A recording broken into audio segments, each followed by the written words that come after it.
Hello and welcome to Broadcasting Scotland. My name is Lewis McGlynn. Hello and welcome to Broadcasting Scotland. My name is Saoirse Healy. Hello and welcome to Broadcasting Scotland. My name is Donald C. Stewart.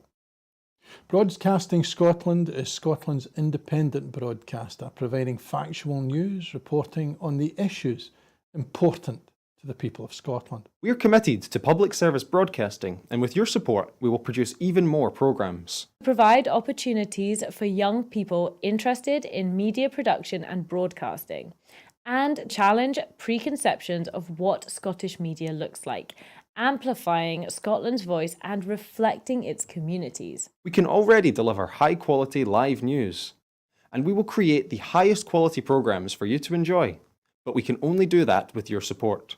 So please subscribe to and share our channel or donate to Broadcasting Scotland via the link in the description. Thank you. Thank you. Thank you.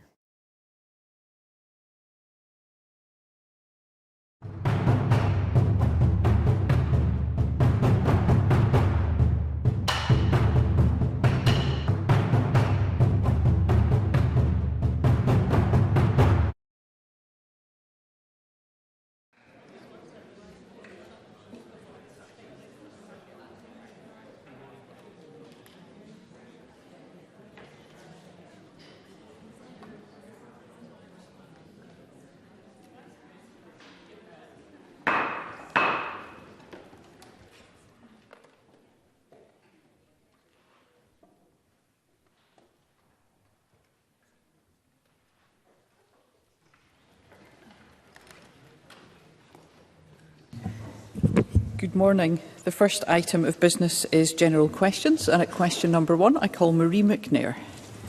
Thank you, Presiding Officer. To ask the Scottish Government what work has been done to improve accessibility to prescription wig provision for those affected by hair loss. Minister Jenny Minto. The Scottish Government knows that the provision of wigs is important to many people who have been diagnosed with various forms of hair loss. The prescription of wig provision is dependent on clinical assessment and individual need, with decisions made by clinicians in consultation with patients.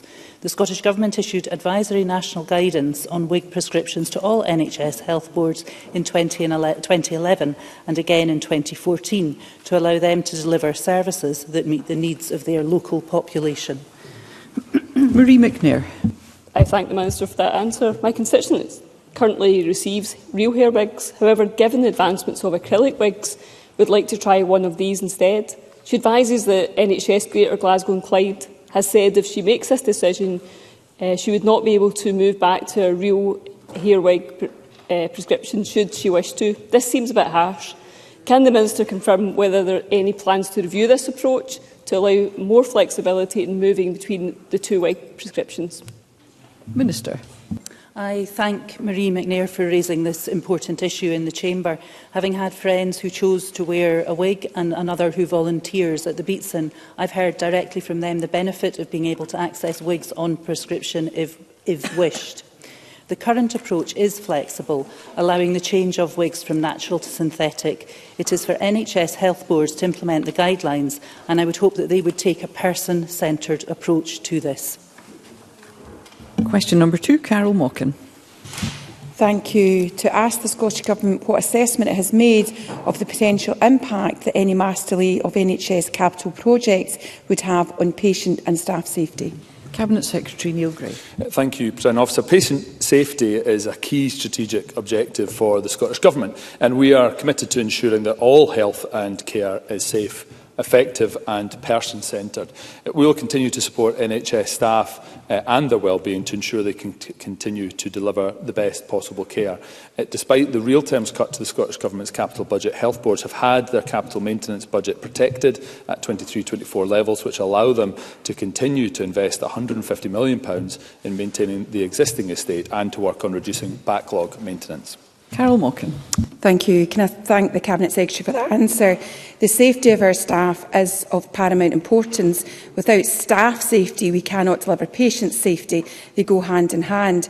Can I therefore ask the Cabinet Secretary what discussions he has had with the trade unions about the impacts of this delay on the workforce, and can he advise whether the Government has assessed the impacts of the up-and-coming implementation of safe staffing on service provision? Cabinet Secretary. On the latter point, I had that discussion with staff side trade unions last week in our regular stack discussions. I haven't had the time as yet to be able to have the direct discussions on the former part of her question, but it's certainly something that in my ongoing engagements with trade union representatives across NHS and social care, I would expect to have those discussions. Of course, we don't want to be in this position. We want to be investing in these capital projects. They are a necessity in order to see the NHS and social care services continue to make progress. Unfortunately, they are because of the financial reality that we face, where we've had £1.6 billion removed from our capital budget by decisions from the UK Government and the increase of costs due to spiralling UK inflation. Michelle Thompson. Thank you, Presiding Officer. And the Cabinet Secretary correctly highlights the issues of cuts to capital expenditure by the UK Government. And I think there's a real sense now that people are understanding the real impact on people's lives of this cut. So can the Cabinet Secretary give any further insight into the discussions with the UK Government and emphasising the critical impact on this cut on the Scottish Government's capital expenditure budget?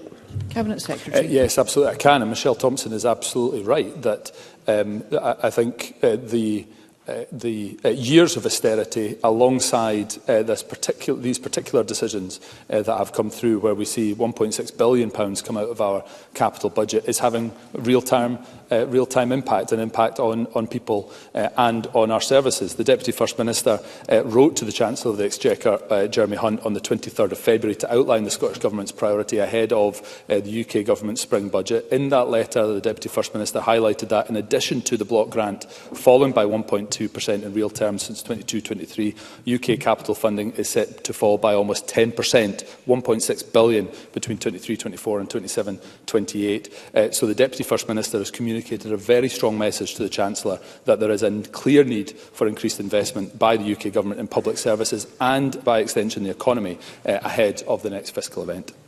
Question number 3, Liz Smith. To ask the Scottish Government what analysis it has conducted of the potential impact of the proposed non-domestic rates public health supplement on large retailers as set out in the 2024-25 budget. Cabinet Secretary, Shona Robertson. The announcement in the Scottish Budget 24-25 signalled the Scottish Government's intent to explore the reintroduction of a public health supplement for large retailers in advance of the next budget. In line with the New Deal for Business, we are committed to engaging early with all relevant stakeholders to ensure that any impact of any proposals on business is fully understood. Exploratory discussions have already started with business and other relevant stakeholders such as public health organisations, and will continue to ensure that considered and informed decisions can be made in advance of the 2025-26 budget. Liz Smith. Thank you, Cabinet Secretary. I know that you are very aware of the very strong concerns that have been expressed by the Scottish Retail Consortium, and also your good self at Stage 2 promised that you would examine the likely impacts on any such move. Can I ask the Cabinet Secretary, however, to recognise that those who are already liable for the higher property rate are paying a much higher rate on their comparable premises compared to elsewhere in the UK, and that the imposition of a surtax would just widen that differential and undermine the ability of large Scottish retailers to remain competitive? Cabinet Secretary. Well, as Liz Smith herself recognised, we have been engaging very directly with a number of business organisations, including the Scottish Retail Consortium. We will continue to do that. We have asked for some information and evidence from the sector on what they regard the impact to be. And we will continue to work with them through those discussions in line with the New Deal for Business, and those discussions so far have been very constructive. Question number 4, Sarah Boyack. to ask the Scottish Government what action it's taking to ensure that critical transport infrastructure is resilient against extreme weather events. Cabinet Secretary Fiona Hislop. Transport Scotland's approach to climate change and resilience, ACAR, was published in August 2023, setting out a strategic framework to secure a well-adapted future for Scotland's transport system. The ACAR provides our current approach to adaptation and strategic outcomes for road, rail, aviation and maritime transport networks to address the key climate risks affecting Scotland's transport system. We continue to address known hotspots and look for opportunities to future-proof our transport networks so that they can meet the future challenges of climate change. Sarah Boyack. Can I thank the Cabinet Secretary for that answer? It is clear that the effects of the climate emergency are now having a real impact on our roads and railways, and the numbers of storms and increased rainfall in October last year saw preemptive rail line closures for the first time. And those closures led the editor of Rail Engineer magazine, David Shiris, to comment, infrastructure that had shown itself to be resilient to the UK's past weather may now no longer be so. So can the Cabinet Secretary outline what discussions she has had with Network Rail on ensuring that rail infrastructure is resilient to climate change across Scotland? Cabinet Secretary. So over the next 5-year investment period, the Scottish Government has committed to invest £4.2 billion in the Scottish rail infrastructure in line with our high-level output specification. The specification focuses on climate change adaptation and resilience as one of the strategic priorities and makes provision for enhancing the weather resilience and climate change adaptation strategy. I discussed this with Network Rail earlier this year in London, and only this afternoon I'll be discussing the Control Period 7, which focuses, as I said, on climate change with Network Rail and the ORR. Liam MacArthur. Thank you. Failure by the Scottish Government to provide any cover for the MV Hamnavoe during refit in January led to no service on Pentland Firth routes at various points over the 2-week period during poor weather. So will the Transport Secretary commit to ensuring a replacement vessel is available on the Stromness-Scrabster route in future to provide much-needed resilience on this lifeline service?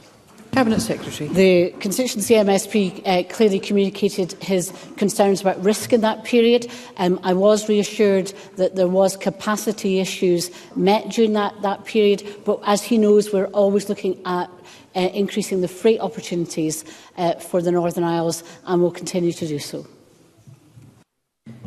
Question number 5, Claire Hawley. To ask the Scottish Government what assessment it has made of the impact of the repayment of PFI and PPP debts on local authority finances. Cabinet Secretary Shona Robertson. PFI, PPP unitary payments have a significant pressure on local authority budgets. There are 38 ongoing local authority PFI, PPP contracts. Up to £8.15 billion in payments on these contracts have been made up to this year, with a further £7.25 billion in payments to be made over the coming years. That's £15.4 billion of payments for local authority projects with a capital value of £3.27 billion. Incredible. Claire Hawley. South Lanarkshire Council, the local authority for my constituency of Rutherglen, will be paying back around £40 million this year in disastrous PFI repayments, and that yearly figure will only rise over the coming decade. At the time South Lanarkshire Council entered into those contracts, Labour were in power at council level, Holyrood and at Westminster. And the £40 million that's being removed from South Lanarkshire Council's spending power this year is at a time when the Council are proposing to close local facilities as well as cut free school bus provision. Can the Deputy First Minister assure me that although having to contend with Labour's toxic PFI legacy, which has failed to deliver best value for the taxpayer, this Scottish Government will never return to the disastrous PFI model? Cabinet Secretary. Well, let me say I can absolutely give Claire Hawley that assurance, because PFI was an expensive mistake. And even if the PFI and PPP models of the Tories and Labour were an option, we totally reject them as being extremely poor value for money. PFI simply did not deliver the best value for the people of Scotland, and we are still paying for the legacy of, in the main, Labour's mistakes. Question number 6, Jackie Dunbar. to ask the Scottish Government, in light of recent ONS data, what assessment it has made of the impact on Scotland's public finances of the UK entering a recession in 2023. Minister Tom Arthur. The news that the UK has entered recession represents the latest failure of the UK Government. This will compound the economic challenges that households, businesses and we in the Scottish Government are facing. Last week I wrote to the Chief Secretary to the Treasury and copied in the Chancellor, urging her to provide additional investment in public infrastructure and services in its forthcoming budget.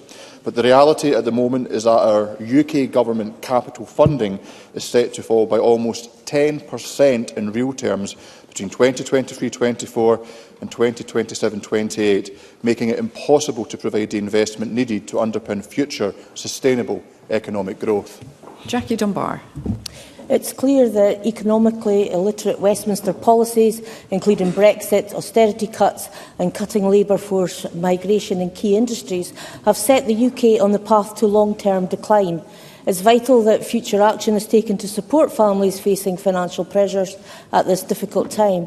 We know that most of the powers to tackle poverty and the cost of living remain reserved. Can the Minister provide me with any update regarding the Scottish Government's engagement with the UK Government in terms of steps which it should take in the upcoming UK budget to support families facing pressures? Minister. The Deputy First Minister last week wrote to the Chancellor and urged him to provide further targeted support for people who are struggling. This must include an essentials guarantee, which would provide the most basic of necessities and benefit 8.8 million families. We have again called for the abolition of the two-child limit, benefits cap, young parent penalty and universal credit, and the bedroom tax. We are doing what we can to mitigate these damaging policies. However, we cannot mitigate everything, and the Chancellor needs to take action to support vulnerable families in his budget next week. Question number 7, Katie Clark. To ask the Scottish Government whether it will make a long-term commitment to retain the Ardrossan-Brodick ferry service. Cabinet Secretary Fiona Hislop. Yes, the Scottish Government maintains its commitment to ensuring services to Arran are fit for the future, and the business case with cost estimates for Ardrossan Harbour redevelopment currently being prepared must be as robust as possible to help secure necessary and required funding from all funding partners, North Ayrshire Council, Peel Ports and Transport Scotland. And can I also, Presiding Officer, use this opportunity to acknowledge and understand the significant difficulties faced by the Arran community around operation of ferry services, which has been extremely challenging with severe weather disruptions and vessel outages. The MV Isle of Arran is currently operating a single service between Ardrossan and Brodick, and there are no current capacity issues. Katie Clark. The Cabinet Secretary knows that there is currently a great deal of concern on Arran and in Ardrossan as to whether Ardrossan-Brodick will be the long-term route. Will she give reassurance to people in Ardrossan and on Arran that it will be the long-term service, given that it is the quickest, most convenient route and the socio-economic importance of the ferry port to Ardrossan? Cabinet Secretary. The point the members has raised about the socio-economic case is really important, which is why Transport Scotland officials will be meeting again next week with the North Ayrshire Council to ensure that that business case is as robust as possible. And under the auspices of Kenny Gibson, the constituency MSP, I met with a number of Arran Ferry stakeholder interests just last week to discuss these issues. Jamie Green. Thank you, Presiding Officer. What I did not hear in either of those two responses was a firm commitment from the Minister that Ardrossan will be retained as the primary route. The Scottish Government built a ferry which is not fit for purpose on that vessel route. Neither has it invested any money properly in Ardrossan Harbour since the 2017 campaign to save Ardrossan as the primary route. Can I ask for some firm commitment from the Government this time that they are committed that the Arran to Ardrossan ferry route will remain for the future?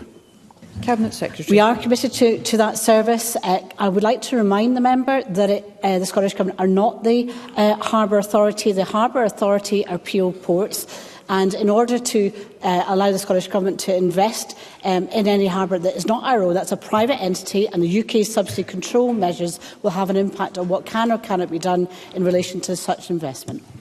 brief supplementary. Kenneth Gibson. Thank you very much. I thank the Cabinet Secretary for meeting with myself and North Ayrshire representatives at such short notice to discuss this very important issue. Can she advise when the final report on Ardrossan Harbour from consultants Turner and Townsend and the structural report from Peel Ports are anticipated? Cabinet Secretary. The cost exercise report from Turner and Townsend is expected by the end of this week, which will then be shared with the project partners to assist with confirmation of financial packages for the project and to feed into the work on the business case. The structural report from Peel Ports Group is awaited, which is also essential to inform the business case work. Transport Scotland officials continue to engage with Peel Ports and other partners on this important matter, noting the urgency to develop the business case to finalisation. Question number 8, Neil Bibby. Thank you, Presiding Officer. To ask the Scottish Government what discussions it's had with BT Group and EE regarding the proposed closure of its Greenock call centre. Minister Gillian Martin. Thank you, Presiding Officer. I have written to the BT Group to express my concern about their decision, and I have urged them to engage with stakeholders to consider all options to retain these jobs in Greenock. The Minister for Small Business Innovation, Tourism and Trade, Richard Lockhead, has spoken with representatives of EE and BT and urged them to keep all options on the table, including maintaining a presence in Greenock. The Minister also attended the Inverclyde Task Force on the 20th February and discussed the proposed closure of the site with representatives from Inverclyde Council. The Scottish Government will continue to engage closely with all partners in Inverclyde as the situation develops, and I have followed up on that with an invitation to meet me, which was sent to them earlier this week, sent to the task force earlier this week, given my new portfolio of responsibilities. Neil Bibby. I thank the Minister for that answer. Around 450 people are employed at EE's call centre in Greenock, which is set to be moved to Glasgow. In the past year alone, 1,000 jobs have been lost from the Inverclyde area because of site closures, most notably that of Amazon in Gourock. Despite repeated calls for financial support, the Scottish Government has so far not provided a penny of support in response to job losses over the past year and has not responded to calls made by Inverclyde Socio-Economic Task Force for more investment over 6 months ago. So can I ask the Minister if the Government won't provide additional needed support now in the face of this job crisis, when will it? Minister. Thank Neil Bibby for he's outlined successive closures and job losses in Greenock, and he is absolutely right to do so. What I'm going to be doing is engaging with the Inverclyde Task Force on all of those issues that he's mentioned and see if there's anything more that the Government can do to assist in that matter. They're actually dealing with this on the ground. They are best placed to get into the weeds of what's going on here and to liaise with the companies involved and try and retain some of the jobs going forward in Greenock that have been, that are currently in jeopardy as a result of decisions made by private companies. Thank you. That concludes general questions. The next item of business is First Minister's questions. At question number 1, I call Douglas Ross. Thank you, Presiding Officer. Yesterday, after nearly 20 years, the murderer of Emma Caldwell was finally brought to justice. As well as her murder, Ian Packer was convicted of 33 offences against 22 women committed over 3 decades. He should have been behind bars years ago. This is what Emma's mother, Margaret Caldwell, told us this morning, speaking via her lawyer, Amar Anwar. They knew it was Ian Packer as far back as 2006, but they gave him the freedom to carry on attacking and raping vulnerable women like my Emma. And Margaret had a message for the First Minister. She said this: if Mr Youssef genuinely cares about the victims and my Emma, then he has no other option but to organise an independent public inquiry. And she continued, with respect, what are you waiting for? So will Hamza Youssef take the opportunity today to immediately announce the establishment of a judge-led inquiry? First Minister. Presiding Officer, can I thank Douglas Ross for raising an exceptionally important issue. Let me, first and foremost, give once again my condolences and that of the Government to Emma's family, her friends, loved ones, at what will continue to be an extraordinarily difficult time. I want to pay tribute to Margaret Caldwell, Emma's mother, and indeed her family, who tirelessly fought for justice, not just for Emma, but of course for the many other women who have suffered at the hands of Ian Packer. Can I also recognise the important role that journalists have played in this as well? The Sunday Mail, BBC Scotland have played in this case, and the tenacity of the reporters in trying to seek out justice. Yesterday's verdict won't have brought any elation or happiness, I suspect, to Emma's family and to Margaret in particular. But I hope it does give a small, tiny crumb of comfort that justice, to some extent, has been done. But Douglas Ross is right, that justice is far too late. There are some serious failings in this case. Of that, there is no doubt. I wrote and have written to the legal representative of Margaret Caldwell, responded to say that I will, of course, meet with Margaret Caldwell alongside the Cabinet Secretary for Justice and Home Affairs, willing to meet with them. In terms of a public inquiry, I was wanting to hear from Margaret Caldwell and, of course, examine and look at the case, not just in more detail, but it's important for me to say there is still an ongoing legal process. Ian Packer does have the right, of course, to appeal, so we have to wait, I think, to some extent to see what the next stages of that legal process are. But let me be absolutely clear, a judge-led public inquiry is absolutely something we are exploring. It is absolutely not off the table, and is something we're giving very serious consideration to, given the systemic failings of this case. Douglas Ross. I agree with almost everything the First Minister said there. But it needs to be more than explored and not off the table. There are, of course, legal routes that still have to be established and finished. But we know there are major failings in this case that will not change regardless of an appeal. And again, this is what Margaret told us this morning via her legal counsel, Amar Anwar. A judge-led public inquiry that acts without fear or favour, that is the very least my Emma and the many women who spoke up deserve. For far too long, those in the police or Crown who failed us have remained in the shadows. She finished by saying only a judge-led public inquiry will reveal the corruption, the criminality and the motivation. Emma Caldwell's family and many other women who were attacked need answers now, not in another 20 years. They need a free and fearless public inquiry that victims and their families can fully trust. So I think the First Minister does need to say today that he agrees to that judge-led inquiry, and we are calling for that to be led by a judge from out with Scotland. Will he agree to that? First Minister. Again, there is not much difference between Douglas Ross and I at all in this regard. I will repeat, I don't rule out a public inquiry. The reason, of course, I'm suggesting that it's important and prudent for me to meet with Margaret Caldwell, to hear directly from her, to hear from her legal representative, and importantly, of course, to also explore and examine what the interaction with any inquiry would be with an ongoing legal process. I hear what Douglas Ross is saying, that if there is to be a judge-led public inquiry, should that be with a judge from outside of Scotland? I think that is worthy of consideration if we get to that position.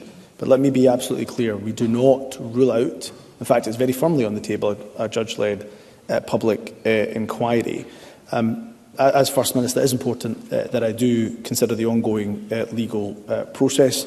I do go back to the central point of which there is no disagreement between Douglas Ross and I. Emma and many women, at least 21 of which we know of, were subjected to the most horrendous attacks, rape, sexual assault, and of course, in Emma's case, tragic murder by Ian Packer. They were ultimately let down by failings in the justice system and clearly failings from the police service at the time. I do commend the bravery of the many women who have come forward to speak bravely about their experiences in the pursuit of justice. So I go back to my central point, Presiding Officer. I will meet with Margaret Caldwell, and will meet with her legal representative, and I am very open to the suggestion, to the idea, to the calls for a judge-led public inquiry. Douglas Ross. I really feel the First Minister has to go further. He said in his answer there that people have been let down. There are many failings, we know that. Regardless of any appeal that is still to come, the failings by the police and the Crown are absolutely crystal clear. That's why a judge-led inquiry by someone from out with Scotland is the only option, and it must be the only option on the table. And I think the First Minister just needs to take the opportunity today to agree to that, to announce that. Because an inquiry led by a judge from out with Scotland will get to the bottom of what happened here. Because these were not just mere accidents by Police Scotland or the Crown Office. It seems that evidence was deliberately ignored and suppressed. The truth only emerged after years of campaigning by Emma's family, when a former detective, Jerry Gallagher, stepped forward as a whistleblower. He publicly identified Ian Packer as a suspect in the media. It's utterly shocking that the response from the police was to launch a surveillance operation targeting the journalists and the whistleblowers. One of the whistleblowers, Jerry Gallagher, says there must be consequences for those responsible. On that point, does Hamza Youssef agree? First Minister. Well, I do agree that the targeting of not just police officers, but suggestions of targeting of journalists as well is incredibly worrying, incredibly concerning. I go back to the question that Douglas Ross has asked me from at the very beginning about a public inquiry. I think if the government is to announce a judge-led public inquiry, which, as I say, is something we are very seriously considering and exploring, it's important for us, if we are to make that announcement, first of all, I think to speak, of course, to Margaret Caldwell, but also to come to this Parliament with the full detail of what any potential public inquiry could look to explore and examine, what any potential terms of reference may well look like as well. So I go back to my central point. We are not at all opposing a public inquiry, in fact, very firmly in our consideration in this regard. Douglas Ross is absolutely right. When you look back over the history of this case, it is astonishing some of the allegations that are being made in relation to Police Scotland. It wasn't Police Scotland then, of course, the legacy forces prior to Police Scotland's formation. For me, as a government, let me also just say, to give some level of assurance, that this is why the work around violence against women and girls is so important to this very day, and we continue, of course, to ensure that we fund that work. So there are many questions to answer around why Ian Packer was able to evade justice, continue to commit many crimes that he did for so long. So we will seriously consider all of the options that are on the table, including, of course, a judge-led public inquiry, and take on board the suggestion that Douglas Ross has made that if there is to be a public inquiry, then could we consider a judge out with Scotland? Douglas Ross.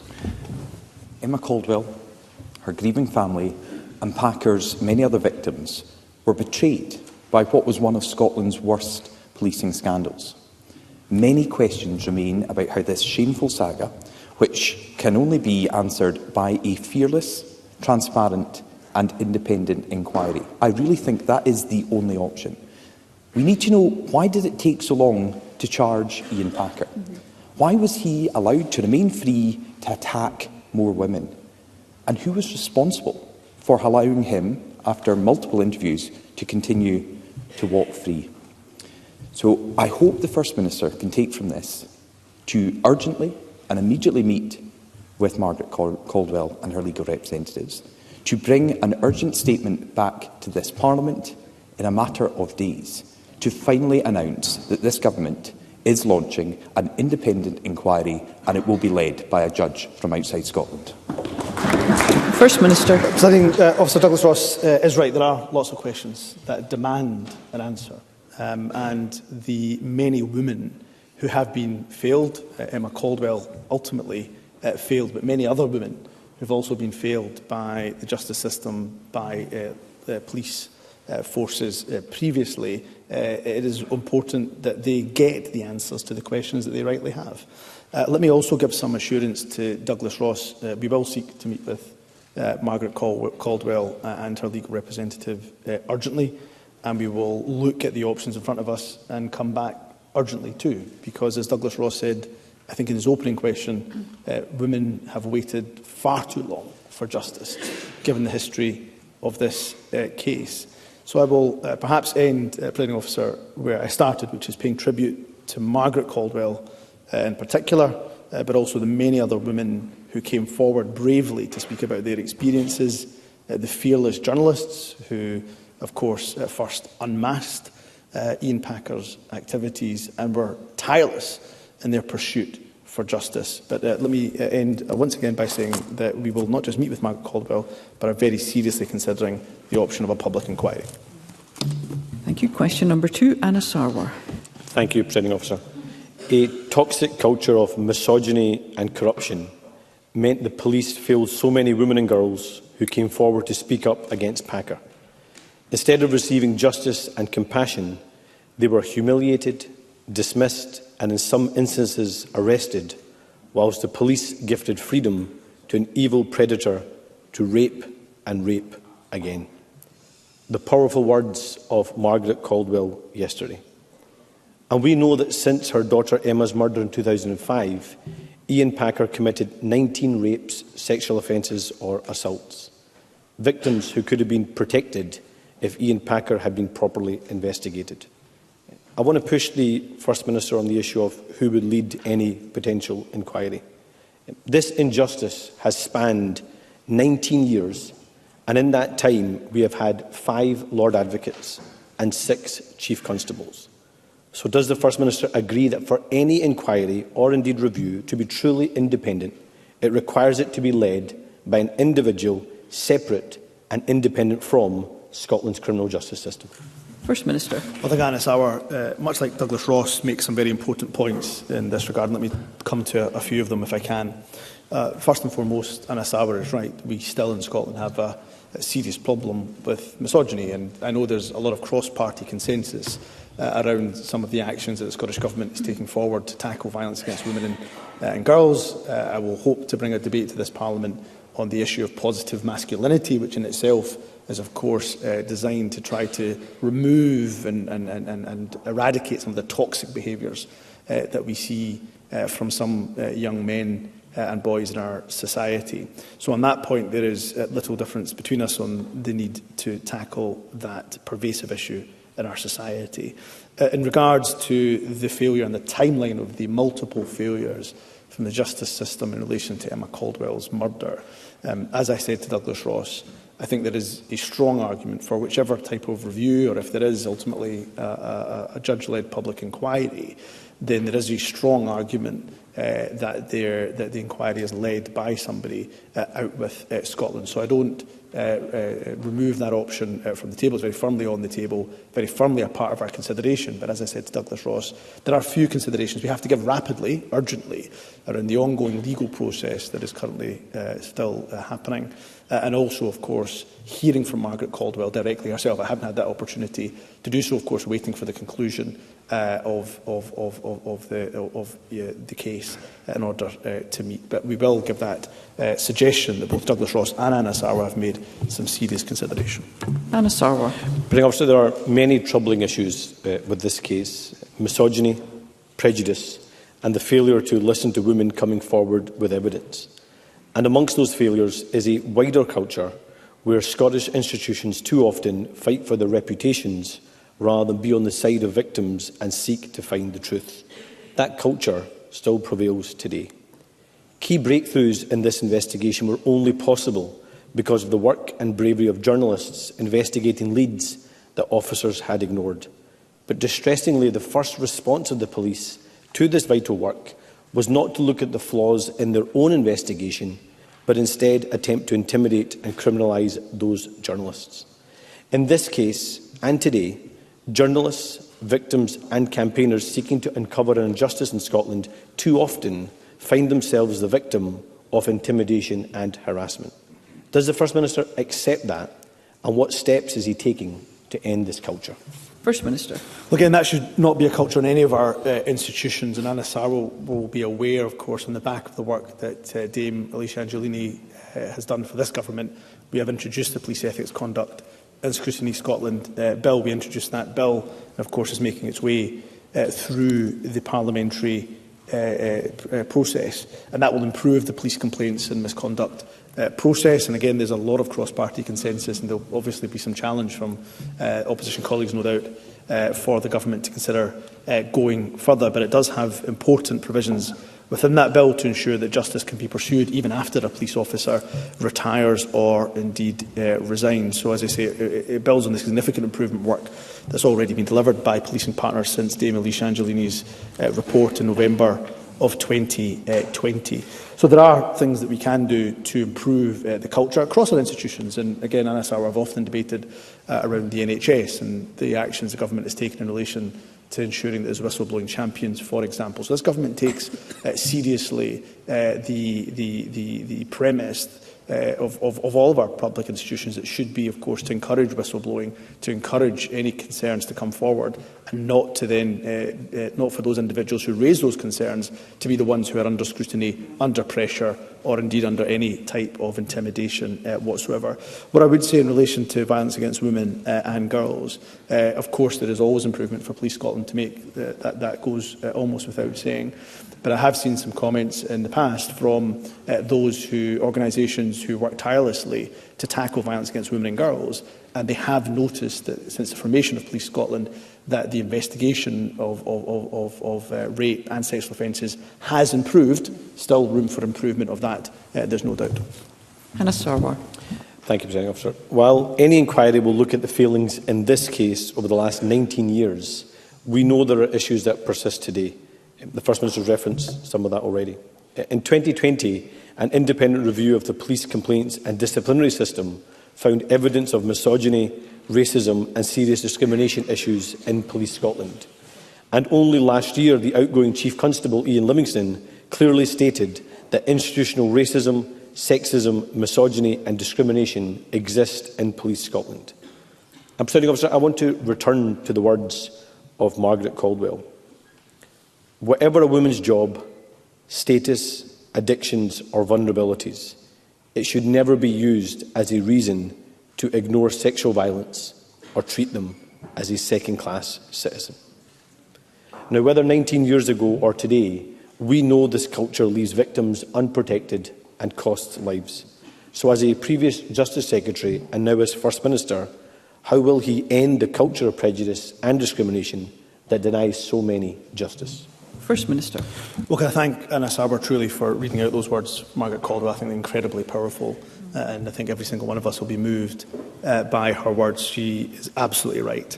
And there's a lot of work that we are doing. I'm happy to write to Anna Sarwar with, of course, greater details. A lot of work we're doing around our equally safe strategy in particular, but also to frankly challenge men's demand for sex. It's really important that we all recognise that prostitution is a form of violence against women and girls and is completely unacceptable. And our recent published strategy to challenge men's demand for prostitution and actions to support women who are in prostitution outlines a new pilot programme to improve access to support for those with experience of prostitution. And lessons learned from this piloting the strategy will help, of course, to inform any legislative consideration, including whether to criminalise or not the purchase of sex. So we have an important job to do within government to support women, regardless of any of their background, any vulnerabilities that they may have.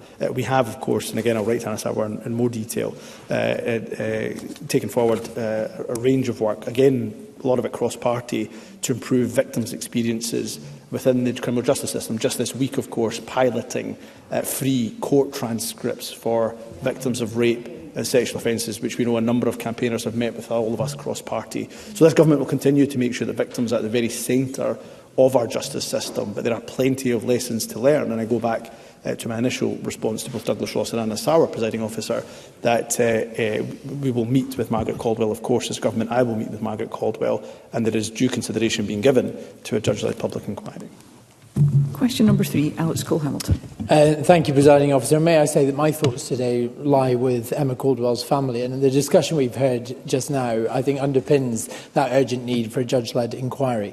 To ask the First Minister when the Cabinet will next meet. First Minister. Tuesday, Presiding Officer.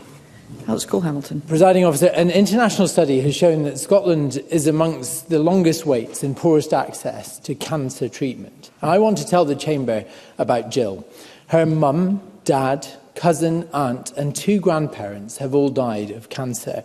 Her sister tested positive for the CHEK2 cancer gene and was given preventative surgery and reconstruction in Edinburgh. But Jill was repeatedly denied genetic testing in NHS Glasgow despite her family history. She persevered and discovered that she does have that gene. Now she is being told that the surgery her sister received in Edinburgh isn't available in Glasgow, meaning far longer waits and recovery times. Presiding Officer, when cancer rips through your family and you know it's coming for you, the last thing you need is to fight for care. All Jill wants to do is to see her young children grow up, something her mother never got to do. So can I ask the First Minister to look into Jill's case and to ensure that all patients, wherever they live, have the highest quality of cancer care? First Minister. Well, can I thank Alice Hamilton for raising what was an incredibly important issue, and of course read through the study, the international study that he references. If Alice Hamilton would, after First Minister's question, send me the details of Jill's case, and can I put on record my sympathy for all the losses that she has experienced. Alice Hamilton is absolutely right. The only thing many of us want to do is grow up with our children, see our children grow up, spend time with them, and have as much time with our loved ones as possible. So I'm more than happy to look into this case. I can also make sure that we send Alice Hamilton some of the detail around the improvements that we're making within cancer care. It's still extremely challenging. There's no getting away from that. There's no denying that post-pandemic. But we are seeing more and more people on both the 31-day and the 62-day pathways, and there has been some recent evaluation of our rapid cancer diagnostic services, which may be of interest to Alice Hamilton, which have shown some really positive results in reducing waiting times for diagnosis for patients in the areas where the rapid cancer diagnostic services operate. So I'll wait for Alice Hamilton to send Jill's details, if you may, and we'll see what we can do from the government. Question number 4, Emma Harper. To ask the First Minister what the Scottish Government's response is to the latest figures highlighting the impact of livestock worrying in Scotland. First Minister. The worrying of livestock by dogs is completely unacceptable. It's something the Scottish Government does take very seriously, recognising the very serious welfare and indeed financial impacts that livestock worrying can have. The figures quoted indicate that there are still individuals who do not recognise their responsibilities as dog owners and allow their dogs to chase livestock. Ignorance of the law, of course, is no excuse whatsoever. So we welcomed, of course, the introduction of Emma Harper's Dogs Protection of Livestock Scotland Bill, which came into force on the 5th of November 2021, and I thank her for her continued efforts in this area. Education is a key factor in the prevention of livestock worrying incidents. The Scottish Outdoor Access Code is clear on the rights and responsibilities of land managers and of those exercising access rights, which is widely published. Emma Harper. I thank the First Minister for that response. My Dogs Protection of Livestock 2021 Act has proved successful in raising awareness of livestock attacks and worrying, and in encouraging farmers to have the confidence to report livestock worrying incidents. However, NFU Mutual's latest report on rural crime shows that livestock worrying reports are increasing. Stakeholders, including the NFUS and Land and Estates, have called for a change to the Outdoor Access Code to mandate that dogs be kept on leads when in fields where livestock is present.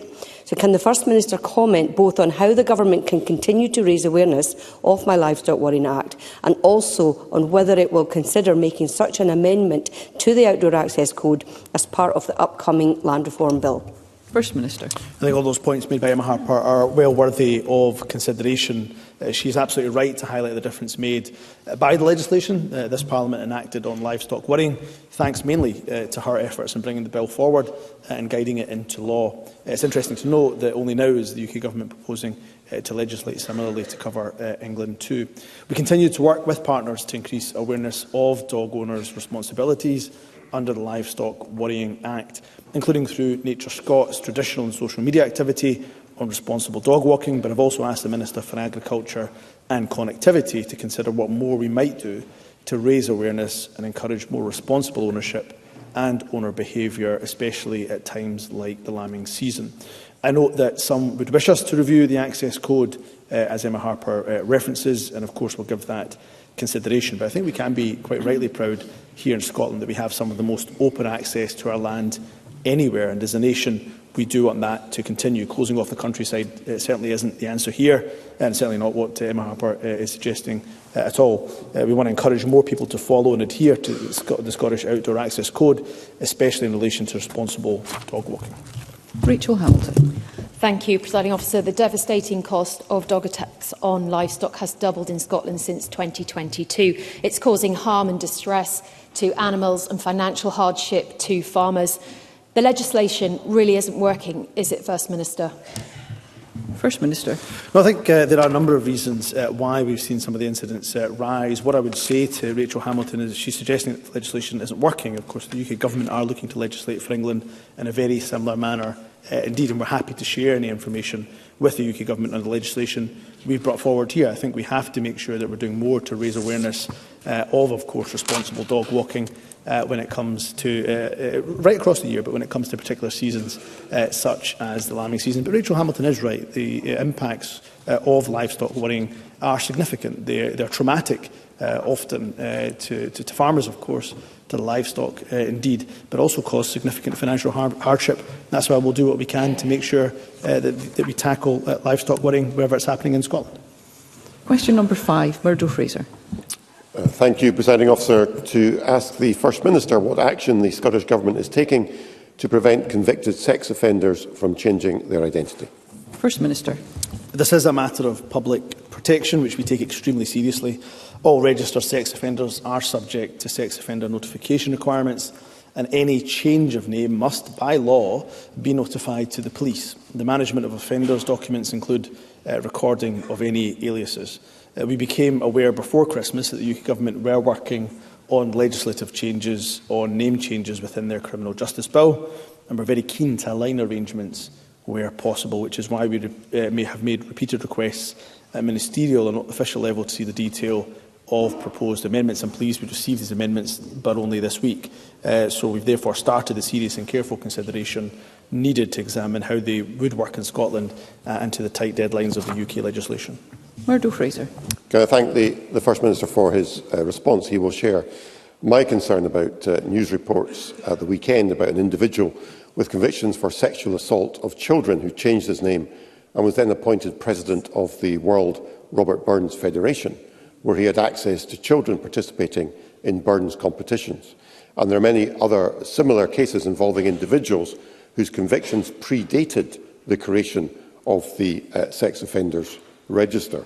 It's clearly a very serious issue which potentially puts at risk children from predatory adults able to conceal their offending history by changing their names. So, as the First Minister said, the UK Government are proposing changes in the law to protect children in these circumstances. He referred to work that's ongoing. Can he give us some assurance as to how quickly the Scottish Government can move to close this loophole in the law that otherwise might be very dangerous? First Minister. Can I thank Murdo Fraser for raising this issue? I was extremely concerned at press reports on the weekend of the particular case that Murdo Fraser references. I can give him an absolute assurance. We are working hard to see how we can work with the UK Government to align some of the changes that they're proposing here in Scotland. I, of course, understand the public's concern around this issue, and will always consider what changes we can make to ensure there are effective safeguards in place where it is within our legislative competence to do so. Murdo Fraser will be more than aware, of course, that passports, driver licence and name changes related to them are reserved to the UK Government, as we've just referenced. There are other ways that people can change their name, for example, when marrying, divorcing, making a statutory declaration, using their middle names rather than their first names, so on and so forth. So we'll have to consider all of these issues in the round. If there's anything that we can do within our gift, we will, prepared to work with the UK Government, as Murdo Fraser asks, with urgency. Audrey Nicholl. Thank you. Can the First Minister provide an update on other measures to manage sex offenders, including licence, behavioural or prevention orders, and how they link with notification conditions, and if these have been updated? First Minister. It's an important question from Audrey Nicholl, because there will be a lot of concern after the press reports on the weekend of the case that Murdo Fraser referenced in his question. But it is important to try to give some reassurance that new behavioural orders were introduced last year to reinforce what were already stringent checks on individuals who pose a risk of sexual harm. With sexual harm prevention orders, the police can apply to courts for individuals convicted of sexual offending where it's believed that they do pose a risk of sexual harm to the public. Where granted, the individual will automatically become subject to the sex offender notification requirements. The sexual risk order is a civil preventative order designed to protect the public from sexual harm. There's no need for a previous conviction. Breach of either of these orders can result in imprisonment. Licence conditions, of course, can also be put in place to manage behaviour on release from custody. They can be monitored by Justice Social Work and electronically monitored if deemed necessary.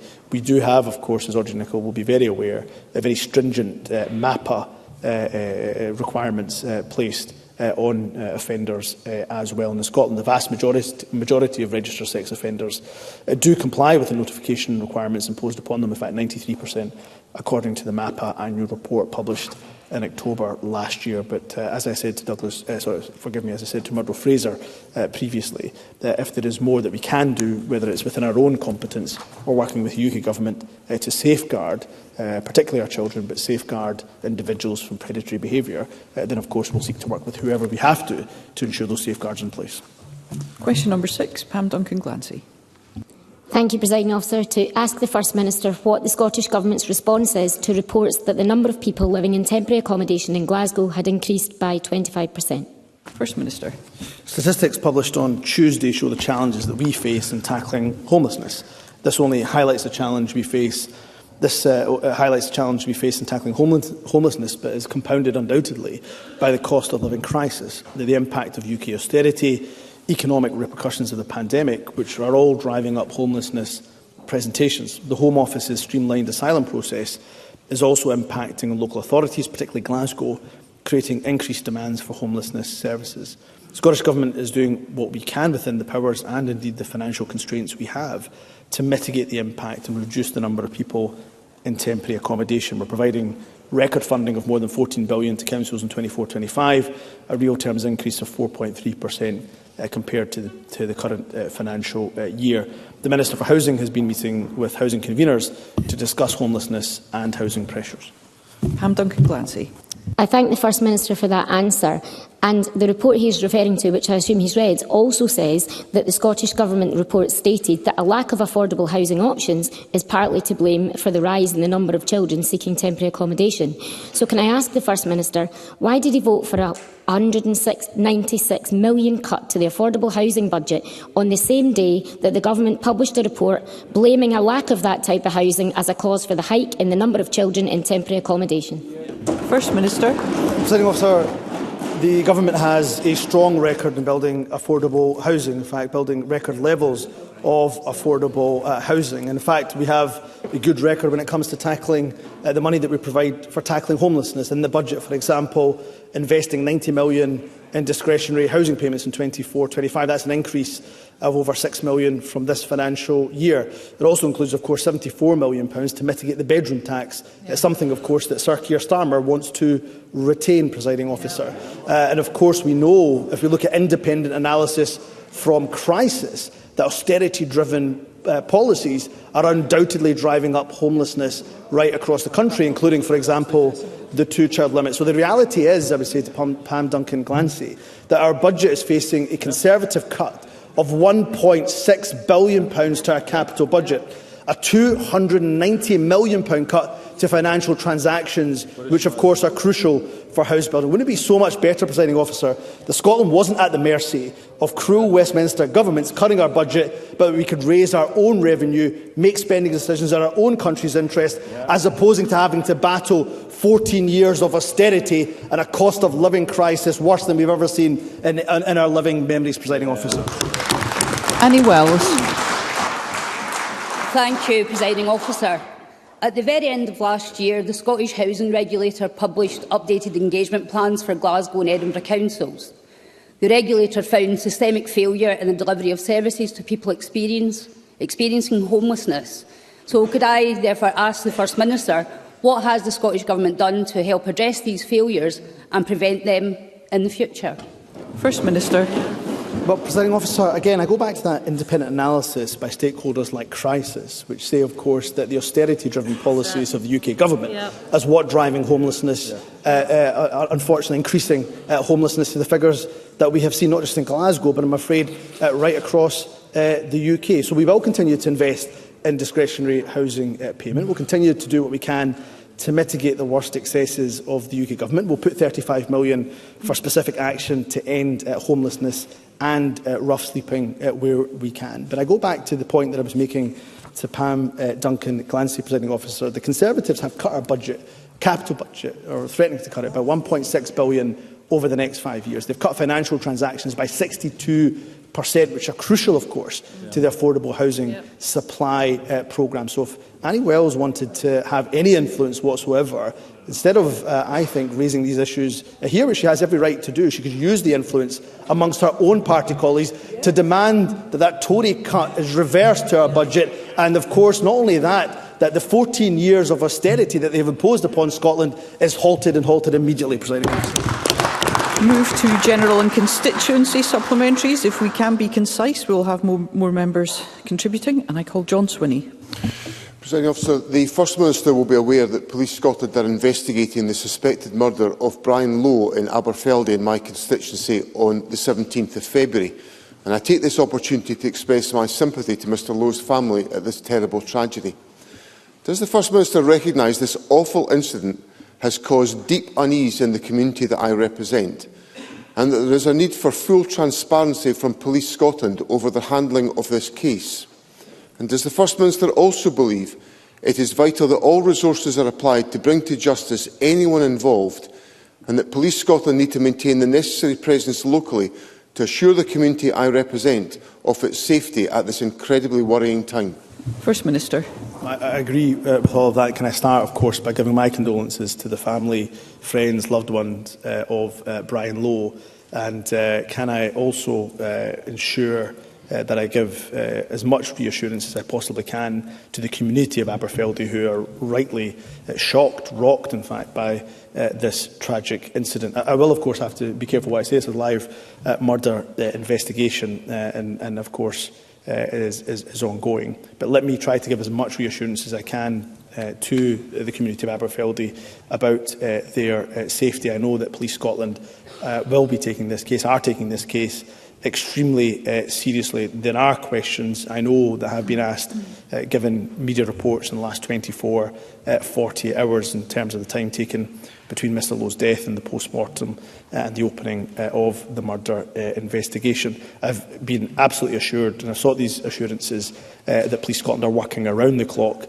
into this murder investigation, and will be seeking to reassure the community as they can. And I think the suggestion being made about an increased police presence is a sensible suggestion being made by Mr Swinney, and I'll ensure that's fed back through my office to Police Scotland. While these issues are, of course, at the behest of the operational independence of the Chief Constable, I think it's a very sensible suggestion as well. And it should be said that Police Scotland have been appealing to any member of the public who may have any information to come forward, anybody who is travelling through that area who may have, for example, dash cam footage, to contact the police. And that can be done, of course, anonymously through Police Scotland's online portal as well. But I go back to the point that John Swinney was rightly raising around reassurances from the community. I'll raise that with Police Scotland, but I'm certain Police Scotland will do everything in their powers to provide reassurance to the community of Aberfeldy. Tess White. Thank you, Presiding Officer. On Monday, up to half of the North East ambulance fleet, that's 18 ambulances, was stuck outside Aberdeen Royal Infirmary. A paramedic told the Press and Journal they are unable to help those most in need because they're repeatedly tied up. And the situation is now so bad that earlier this month, a shop worker in Dice, who was covered in blood after being attacked and left almost unconscious by robbers, had to be driven to hospital by her employer because the ambulance service was too busy. First Minister, what immediate action will the Scottish Government take to address the ongoing crisis across the North East? Thank you. First Minister. Tess White is right to raise this issue. The level of ambulance stacking, the waits, the turnaround times at the ARI in particular are simply not acceptable. And I'm afraid there is no reason that can justify that level of wait. So I have been extremely concerned about the reports that we've heard from paramedics directly. I'm more than happy for the Cabinet Secretary for Health to write to Tess White. I'm sure he does write to Tess White with the full details of the conversations that we're having with Grampian and about some of the actions that they are taking. They are looking at, for example, doing more to increase discharge planning, to maintain patient flow, increase alternative care pathways for ambulance clinicians to support patients in the community as opposed to coming to ARI. NHS Grampian have also ensured that they're expanding the site's acute capacity and they've recently opened 32 new acute beds at the Aberdeen Royal Infirmary. So therefore increasing the capacity that will help with inpatient flow through ARI and hopefully help the issue of ambulance stacking. But this is a very serious issue indeed. I'm not happy at all, I have to say, about the continued long ambulance turnaround times at the ARI in particular, and I'll ensure the Cabinet Secretary for Health writes to Tess White with full details of the actions that have been taken forward. Richard Leonard. Thank you, Presiding Officer, and can I remind members of my register of voluntary interests. Members of the RMT Union are rallying outside Parliament today against a £315 million cut to Scotland's safety-critical rail infrastructure spending. They say rail cuts cost lives. 70 frontline maintenance workers have just been made redundant. A further 80 jobs are now at risk. So which is correct? The government's assertion to Parliament that rail infrastructure spending is rising, or the view of experienced railway workers out there in the real world, on the front line, supported by all the empirical evidence that Scotland's rail infrastructure, budgets and jobs are being axed, and that as a result, the health and safety of workers and passengers is being put at risk. First Minister.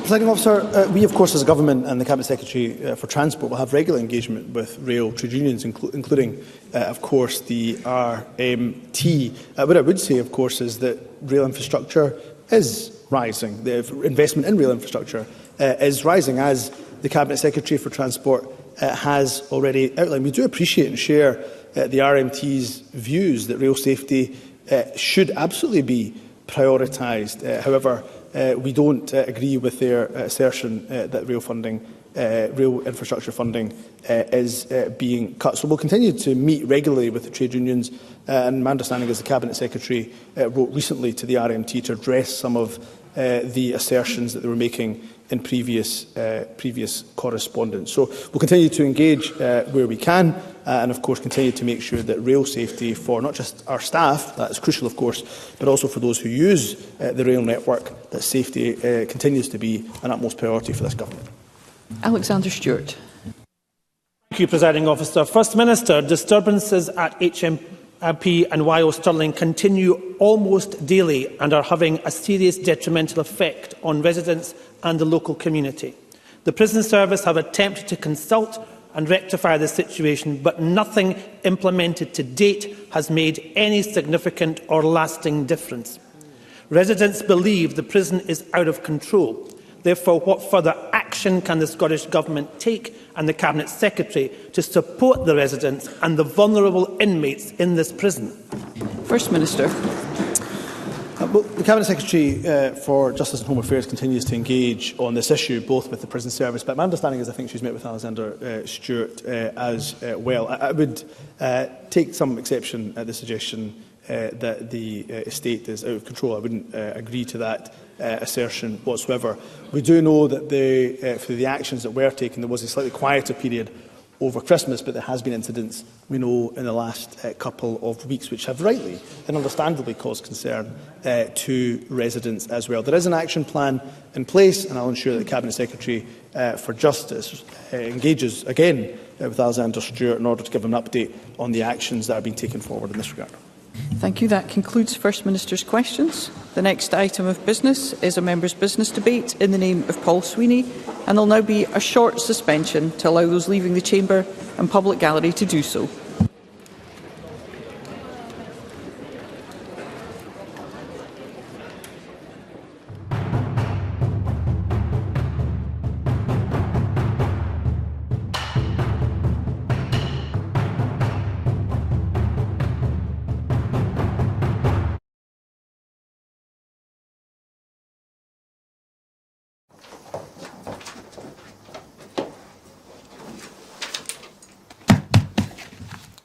Hello and welcome to Broadcasting Scotland. My name is Lewis McGlynn. Hello and welcome to Broadcasting Scotland. My name is Saoirse Healy.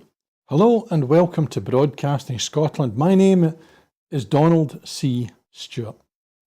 Broadcasting Scotland is Scotland's independent broadcaster, providing factual news, reporting on the issues important to the people of Scotland. We are committed to public service broadcasting, and with your support, we will produce even more programmes. Provide opportunities for young people interested in media production and broadcasting, and challenge preconceptions of what Scottish media looks like, amplifying Scotland's voice and reflecting its communities. We can already deliver high-quality live news, and we will create the highest quality programmes for you to enjoy.